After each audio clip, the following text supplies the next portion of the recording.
Welcome into this day with Quimper Unitarian Universalist Fellowship. We are about to enter sacred time. We are about to make this time and this place sacred by our presence and our intention. Please turn off or silence your phones.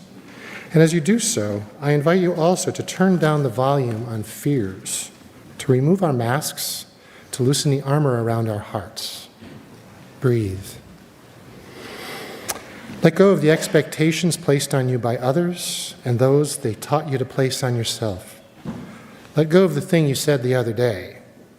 Let go of the thing you dread next week. Be here in this moment. Breathe here. My name is Gary Forbes, and I'm a member of the board here at QUUF.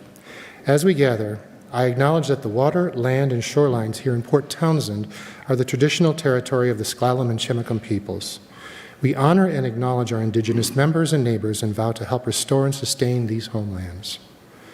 If you're visiting today, I offer a special welcome and invite you to join us for refreshments, donuts, and cider, and conversation in the fellowship hall after the service.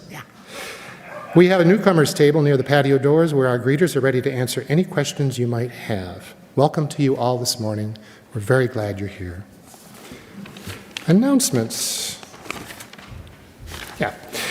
If you want to lead an ALSO program, have a field trip you'd love to organize, a class you want to teach, a guest speaker you'd like to host, now's the time to submit spring proposals. Check out the ALSO page on the QUUF website and in the weekly update. Proposals are due on December 1st. This morning, we welcome members of the Threshold Choir. We're thankful you're here. It is now my great pleasure to introduce Bree Nibbler. Bree is here with exciting auction updates.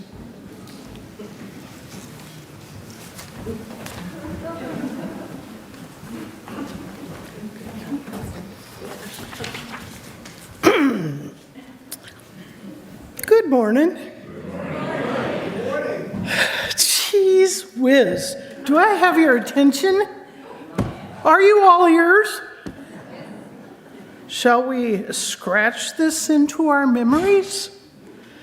It's the QUUF auction. The auction will have a full week of online bidding starting on November 10th, and we'll also have a wonderful Around the World auction event on November 15th. 10th, 15th. There'll be appetizers, raffle baskets, a dessert dash, one of my favorites, a fund to need, music, free childcare, and more. But right now, the focus is on getting a fabulous list of donations to support our beloved fellowship. So far, people have donated some terrific items, both goods and services, including an opportunity to watch the famous Wooden Boat Festival sail by aboard the Emma Rose. Wouldn't that be fun? Our auctions always have a wide nest of wonderful offerings. Vacation rentals, boat rides, home-baked pies, jewelry, dinners, gatherings. Here's a creative idea. You could offer to donate some amount to an organization you support, like, say, the Dove House, and ask people to match that donation. When people bid, QUUF will receive their donation, and the donor will give the same amount to the charity. You can double your charitable impact. It's a win-win. The auction supports QUUF financially, as we all know, but it's also a community building event with Hart. It's an important opportunity to contribute with your time, your talents, and your treasures. I like the treasures. You can connect with others besides being, as we know, QUUF's most important fundraising event of the year. It's an important part of our budget.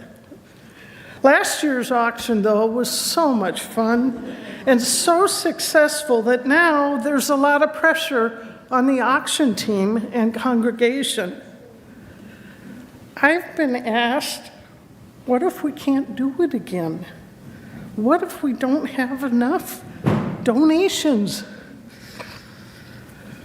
Don't find yourself in a trap. Do people know donations are due today? Or does this information go in one ear and out the other?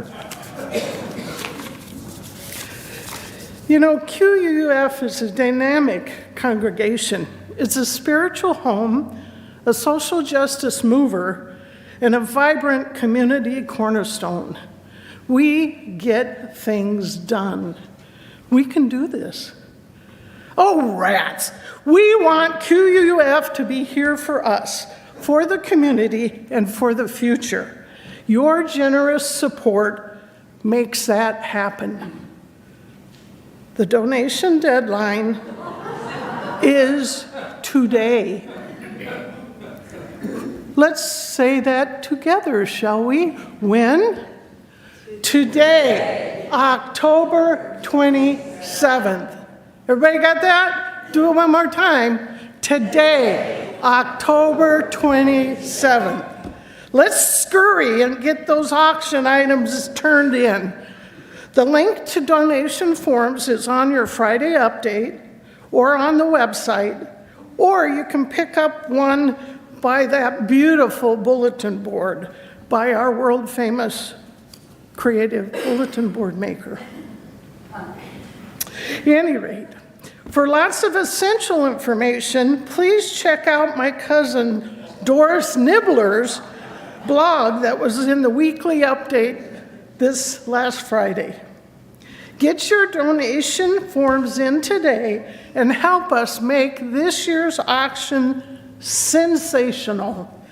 As my inspirational cousin Morris Nibbler says, we won't just squeak by. Say it with me. We won't just squeak by. Thank you.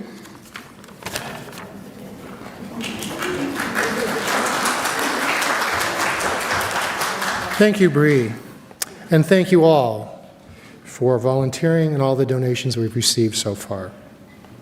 Our final announcement, don't forget, next Sunday, daylight savings time ends.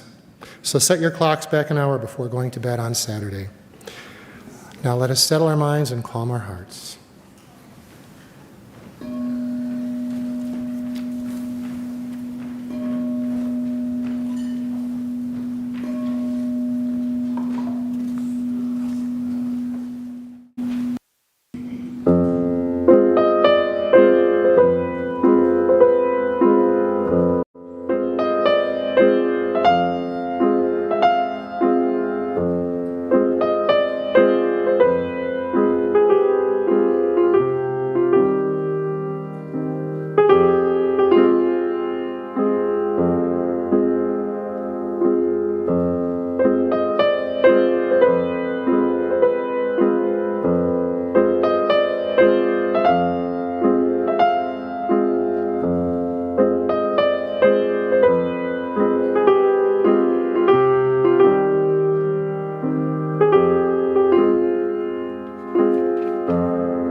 Thank you, Helen.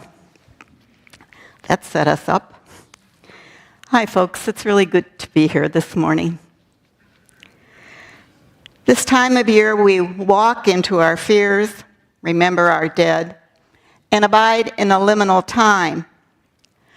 I invite you to enter into this space, this time set aside, with an excerpt from Steve Garna's Holmes.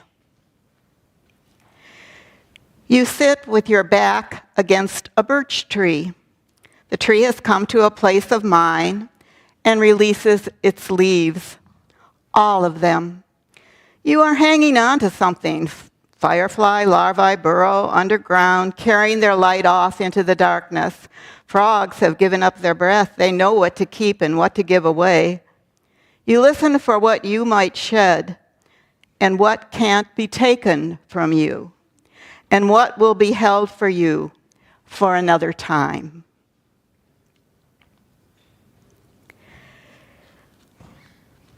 Please join me in our chalice lighting words.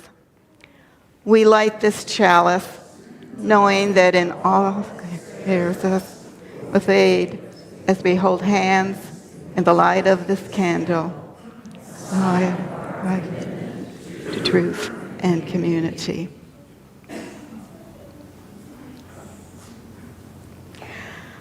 Our opening hymn is number 73, Chant for the Seasons. We're going to sing verse 1 through twice.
It's that time of year, you know?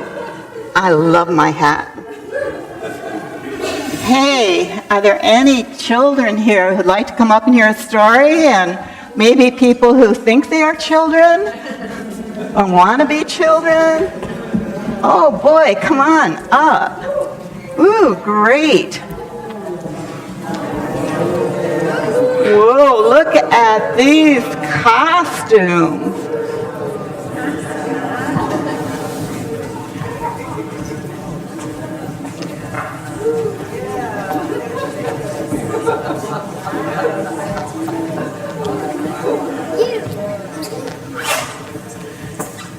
You are pretty magical, folks. Have you ever gotten really, really scared? No. Never? You know, last week, I pulled down my sheet and was about to get into bed, and guess what was there? a huge spider. And my heart went kapoop. And then I said, this is grandmother's spider, right? I shouldn't be afraid of her. She's probably more afraid of me. So I decided she would have a much better time if I took her outside, right? So sometimes we get afraid, and being afraid can be kind of fun. Okay, I have a story. It's called Scary, Scary Halloween. Okay, woo, look at that. I peer outside. There's something there that makes me shiver, spikes my hair. It must be Halloween. Yeah, ooh. A skeleton with bones so white they gleam and glimmer in the night has come for Halloween. A ghost goes trailing, drifting by with sunken mouth and sunken eye. Ghosts rise, woo, rise up on Halloween. Little ones, stay safe inside. It's best to stay at home and hide on hallowed Halloween. A vampire and a werewolf prowl. One growls a growl, one howls a howl in praise of Halloween. Hey, who's the vampire and who's the werewolf? Do you know? That's the werewolf and that's the vampire. So this one's the werewolf? Oh, I think you're right. Yeah. Yeah, I don't want to meet those at night.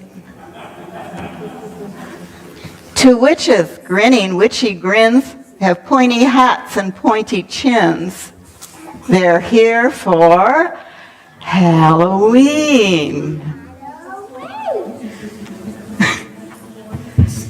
Cover eye and cover ear, nightmares walk the streets of fear on dreaded Halloween. Goblins, gremlins, skip and leap, they never rest, they never sleep, they're glad it's Halloween. I'm not sure, help me, who's the goblin and who's the gremlin? Which one do you think? The green ones, the goblins. Well, you win. Anybody else know? A devil prances fiery red with horns sprouting from his head. He knows it's Halloween. Thunder, thunder up above. What is it, mother? Shh, my love. It's just the thump of creature feet.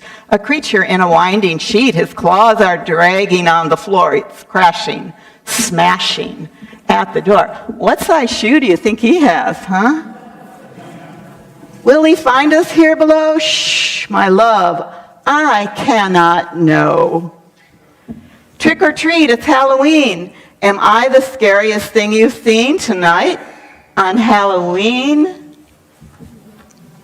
He didn't see us, didn't care. We weren't the loved ones he's come to scare this night of Halloween. That's some outfit. It's quiet now. The monster's gone. The streets are ours until the dawn. We're out, we prowlers of the night, who snap and snarl and claw and Bite. You got it. Bite. We stalk the shadows, dark, unseen. Goodbye till next year. Halloween. Woo, I love Halloween. Do you? Yeah, me too. So, did that story scare you? A little bit. Okay, so what we're going to do now is that we're going to go out, and here's the deal. If you're not scared now, I'm sure you will be once you go to class, right? You don't know what's waiting for you there. I don't know.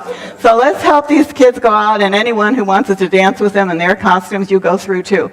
So the people at the main aisle, just hold your hands and let's dance them out. Cold peace,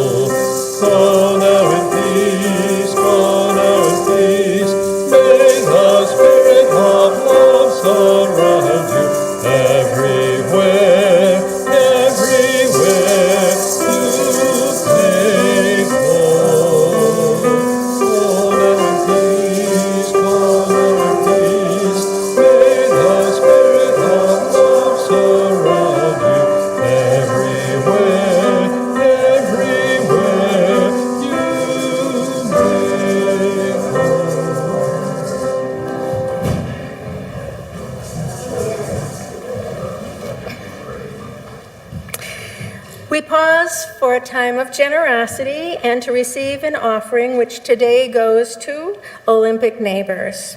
Olympic Neighbors' mission is to create home and community for people with intellectual and developmental disabilities. And we have their executive director, Claudia Coppola, here to talk about their important work. Claudia?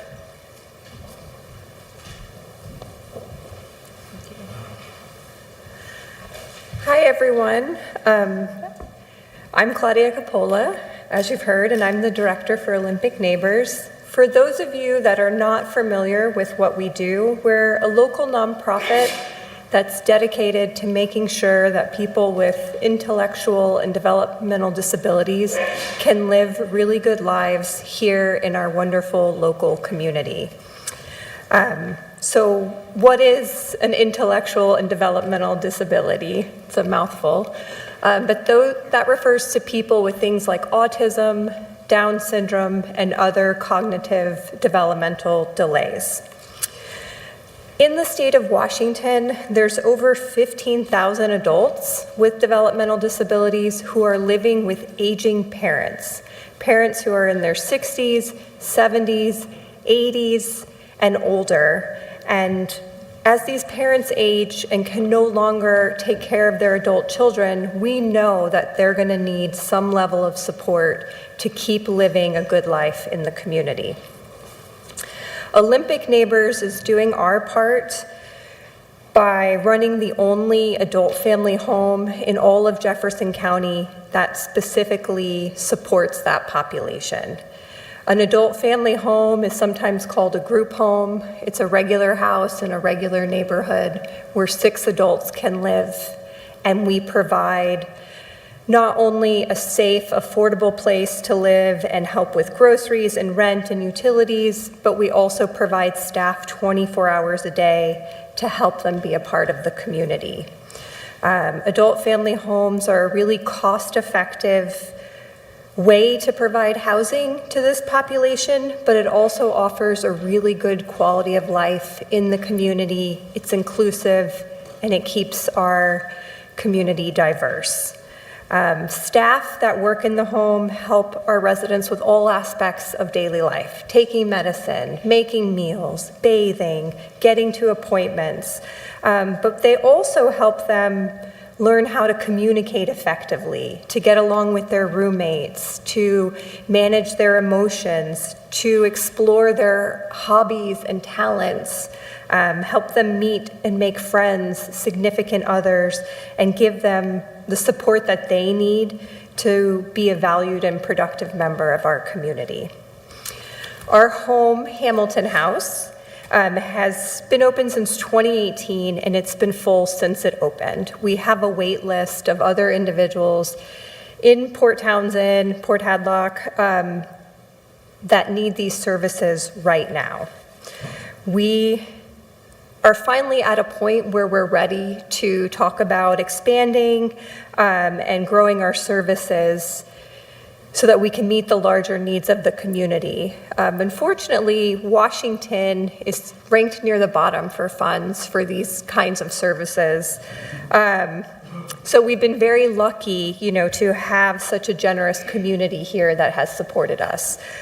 We have had some good funding increases that are making us, from the state, that are making us more sustainable going forward and have put us in a position where we can start to talk about building a new home.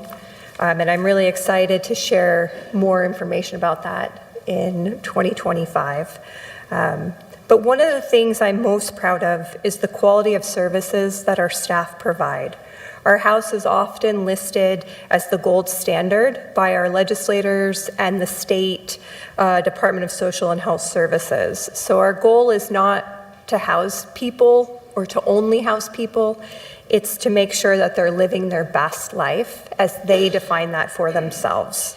And our other focus is to allow those aging parents to have a plan in place so that they can take care of their own needs and know that their loved one will continue to be cared for when they're not here to do that.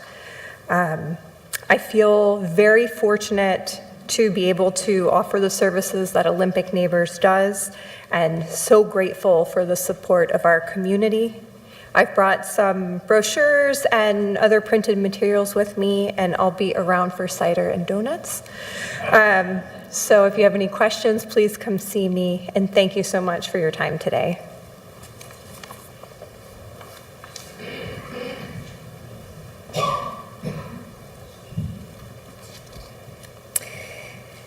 Thank you, Claudia.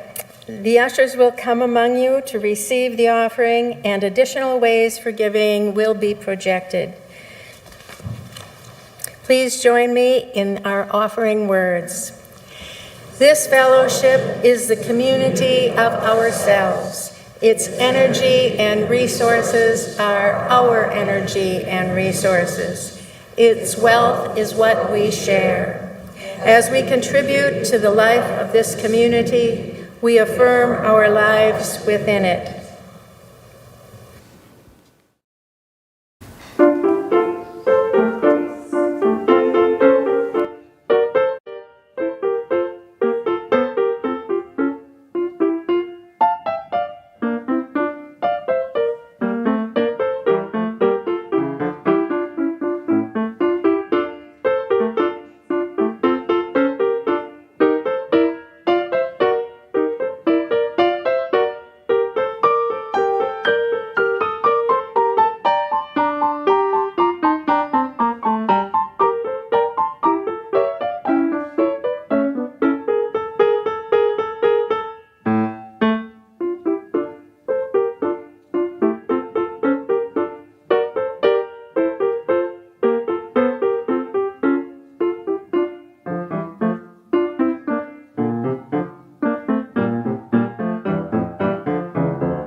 That was fun.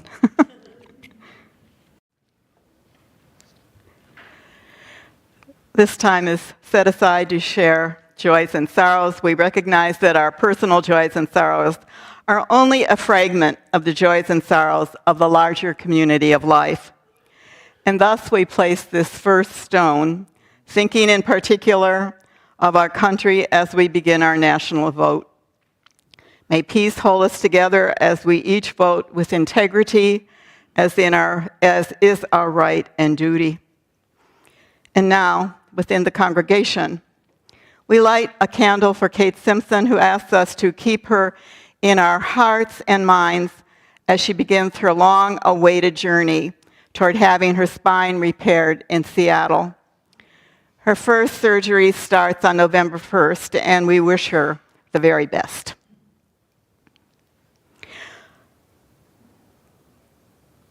We light a candle for a successful surgery and speedy recovery for 2-year-old Hawthorne Willing, son of members Audra and Ryan, and brother of Onyx, who is over at Seattle Children's right now for an emergency appendectomy. Sending all of our love to you, Hawk. We place the final stone, holding in our hearts the joys and sorrows that I've just shared, but also thinking of such joys and sorrows among us that are unexpressed, but of no less importance.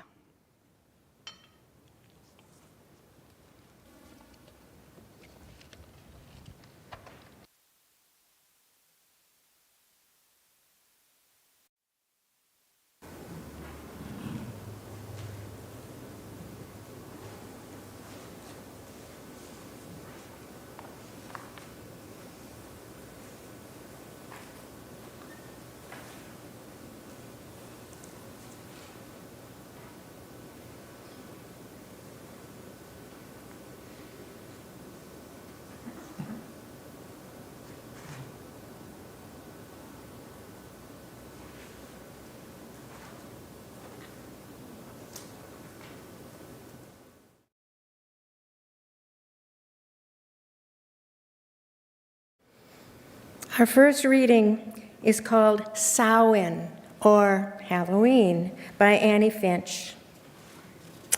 In the season leaves should love, since it gives them leave to move through the wind towards the ground. They were watching while they hung. Legend says there is a seam stitching darkness like a name. Now, when dying grasses veil earth from the sky in one last pale wave, as autumn dies to bring winter back, and then the spring, we who die ourselves can peel back another kind of veil that hangs among us like thick smoke. Tonight, at last, I feel it shake.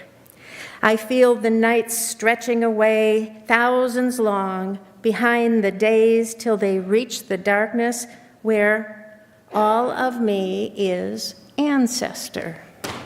I move my hand and feel a touch move with me, and when I brush my own mind across another, I am with my mother's mother. Sure as footsteps in my waiting self, I find her, and she brings arms that carry answers for me, intimate, awaiting bounty. Carry me.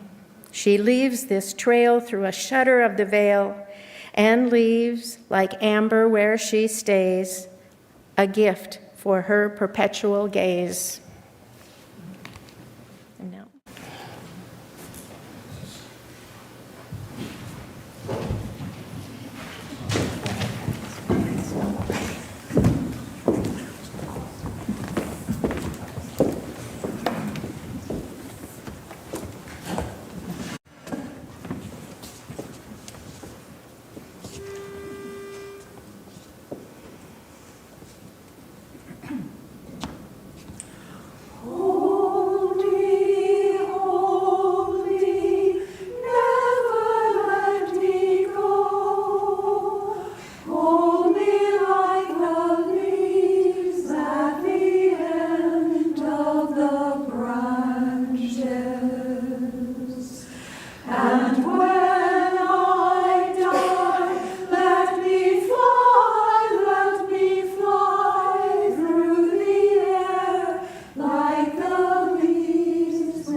Thank you.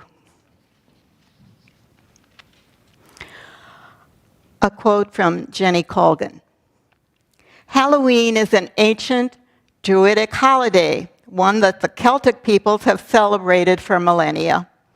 It's the crack between the last golden rays of summer and the dark winter, the delicately balanced tweak of the year before it is given over entirely to the dark.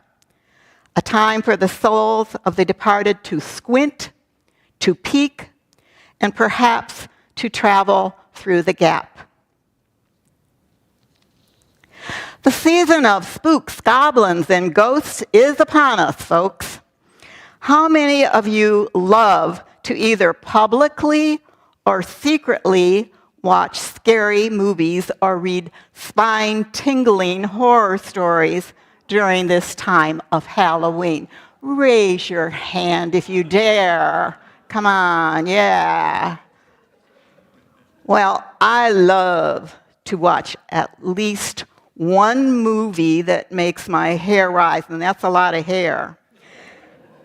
I enjoy things that give my heart a delicious bolt. You know, I'm alive. As a kid, I would go to Euclid Beach Amusement Park in Cleveland, Ohio. Anybody been there? Oh, a few of you, yay. My heart would skip a beat when I would think of 3 rides that would make me scream. One was Laugh in the Dark. It was a ride straight into blinding darkness, and you would jump out of your skin when surprised by clashing cymbals, horns, sirens, and a revolving barrel would come at you. And if that's not enough, a huge lion would almost jump right into the train you were traveling on. At the time, Euclid Beach had other scary rides, high-speed rocket ships, and the tallest roller coaster in the country. So, as a kid, I never noticed one thing about the park. It had segregated days for the black community. Now that's the scariest thing of all. I didn't even notice it. A place where children learn to face their fears could at the same time be a place to stir up division. Old Euclid Beach has been demolished. It's now a park where children of any race can play. Neighbors faced their fears and created a total new reality. They created a safe space for diversity, and they entered an open space, and they moved through their fear of the other. So where are some of the safe places where you learn to face fear? It seems to me that we should teach each other to walk into fear, not to run from it. I simply don't understand adults who ban Halloween and do not allow children to enjoy the tingling of fear. We hold each other's hands when we're fearful. We learn skills to deal with fear as we will have it later in our lives. And we at times face the lion. At times we scream so that the lion stalks away. Then our space becomes safe again. So I'm going to ask you to close your eyes. Bring up an image that causes your heart to freeze.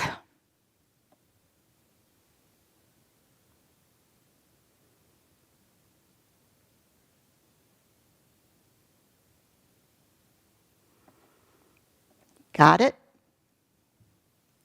Okay, open your eyes, but hold that image because we're going to come back to it in a bit. The image is probably not the same as when you were a child. For some of us, it may be the fear of losing a loved one or the fear of an election that has the potential to break our country that we love, breaking it apart, or the fear of losing independence, of being set aside, or the fear of a world that seems ripped apart by war, or the fear that our earth can no longer sustain the abuse that we humans have forced on it, or the fear of. You fill it in. Well, enter Halloween, All Hallows Eve, or Samhain.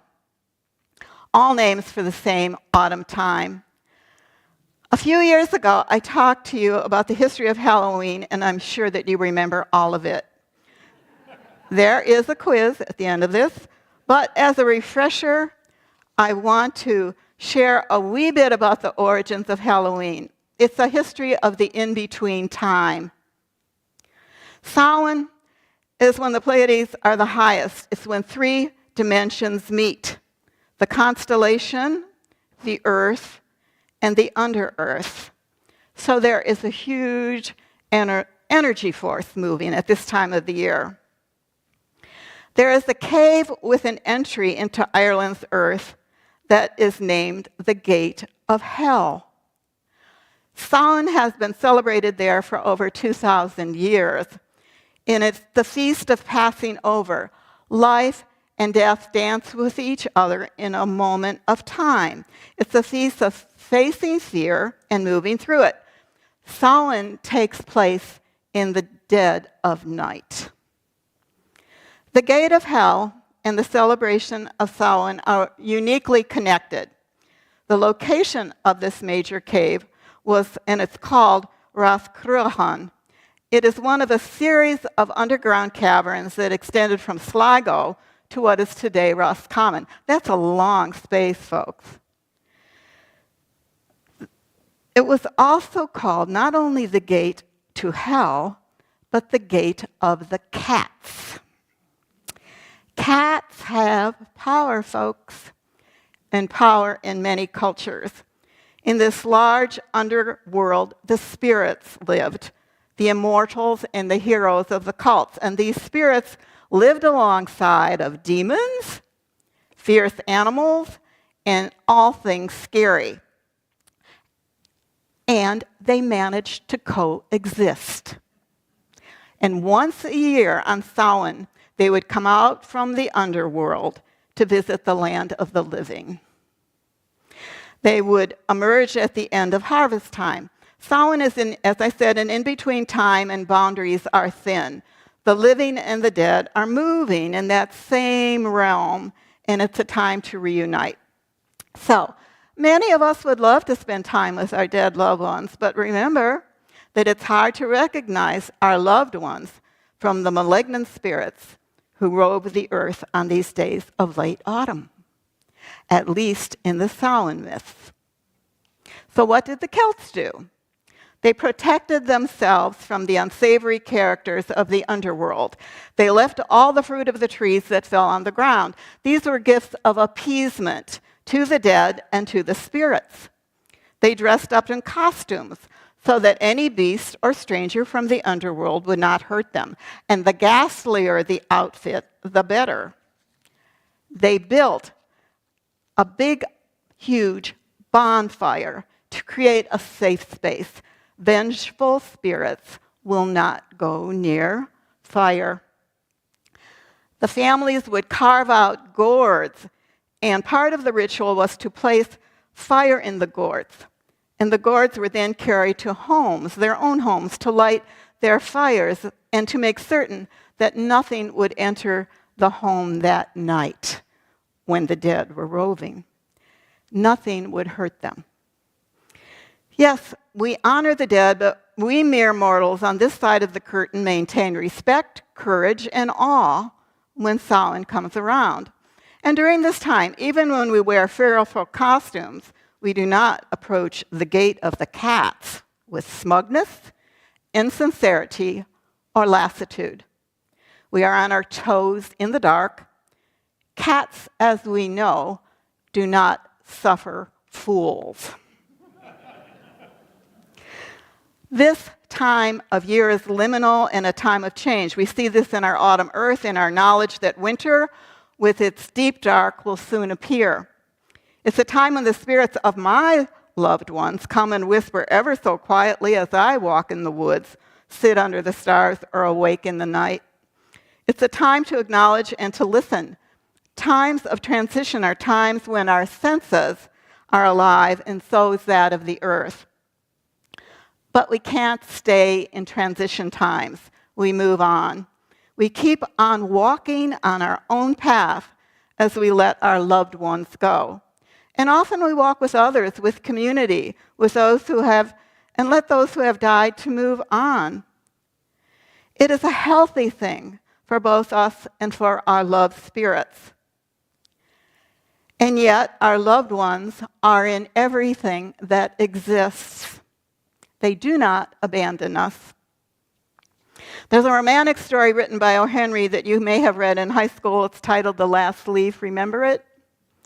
When I lived in New York City, my apartment was very near Pete's Tavern, where O. Henry would sit and write his stories. And at times, I would read those stories right at the table where he wrote them. And I felt I could almost touch O. Henry.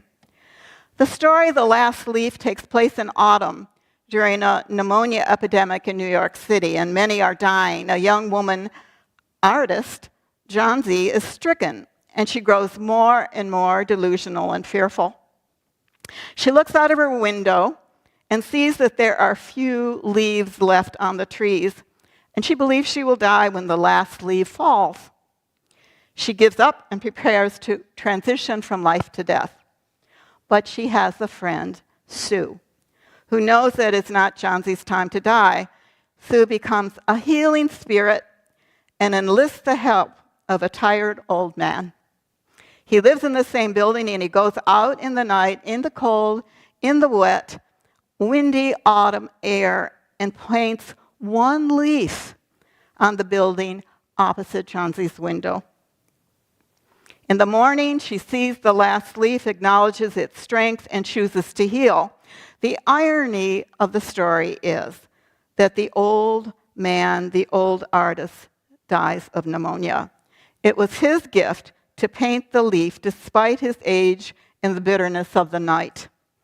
It is his time of transition. The story is about the cycle of living and dying and the holding of each other, the intersection of the living and the dead, and the story takes place in the in-between autumn time when spirits move between the dimensions. In many cultures, we create rituals to ward off fear. Yes, fear creeps in, but in my experience, it does not stay. As a hospital chaplain during the AIDS epidemic in New York City, I sat by or held many as they died, and it was important to make a safe space so that fear had no room. And I learned the importance of the dying to move on and for the living to let them go. And yet, to see them in every leaf, that was the gift. That's the gift. On the Feast of Samhain, we look into the eyes of that which scares us and we let it go. We have the power to hold the light for one another, to paint the leaf, to keep open the gate of the cats so our loved ones can travel. A few years ago, I told you why Halloween was so much fun when I lived in New York City.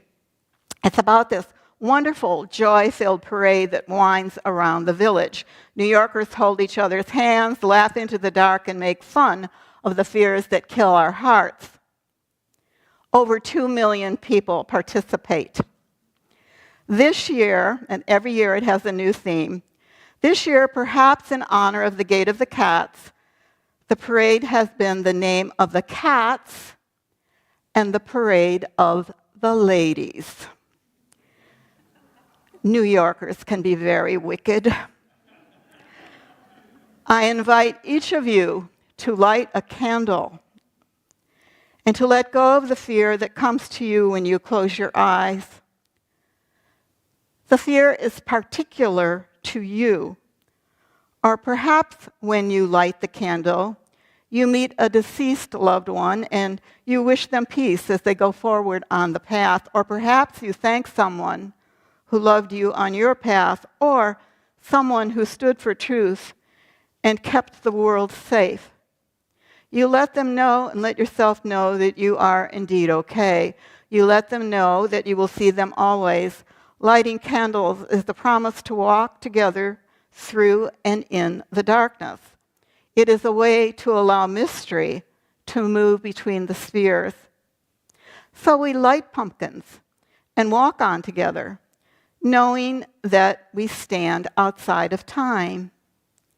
Folks, it's the time of Samhain. So, if you look at the various windows, there's lots of candles, and I would invite you to simply stand up, go over, and there are tapers, and the first person that goes over takes a taper, light the candle, and then pass on the taper to the next person. And, acknowledge what you need to acknowledge when you light that candle. The attendants, Gary and Amy, will be on either side if you have a problem with the lighting, and there are some extra candles. I would advise lighting the last row first. The threshold choir will sing Walking Each Other Home. And anybody just get up as you want to and just move on.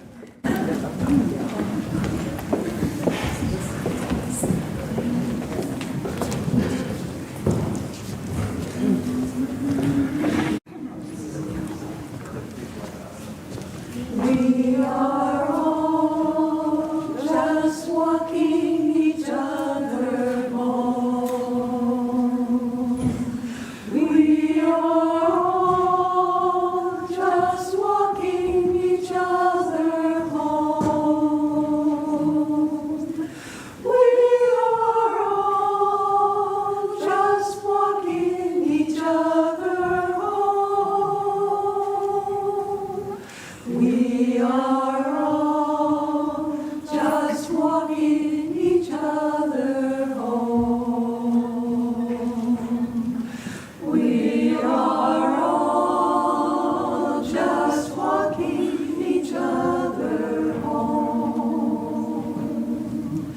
We are all just walking each other home. We are all just walking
Our closing song, we'll all join in. We'll sing two times.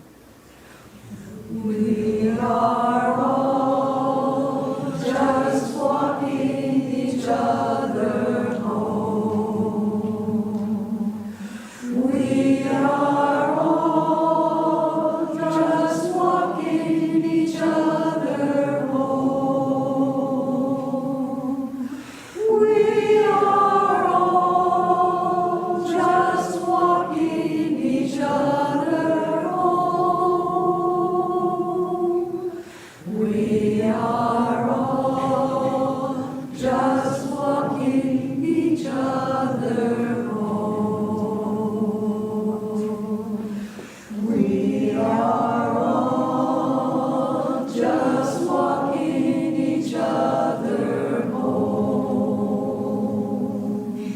We are all just walking each other home. We are all just walking each other home. We are all just walking each other home.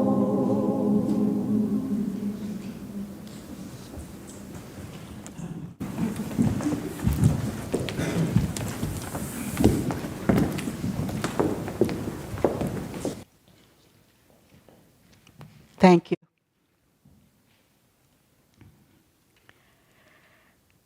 At All Hallows Tide, may you be safe from goblin and fairies and mean-hearted strangers, from harm of the water and hurt of the fire, from thorns of the bramble, from all other danger, from will-o'-the-wisp haunting the mire, from stumbles to tumbles and tricksters to vex you. May loving mercy this week protect you.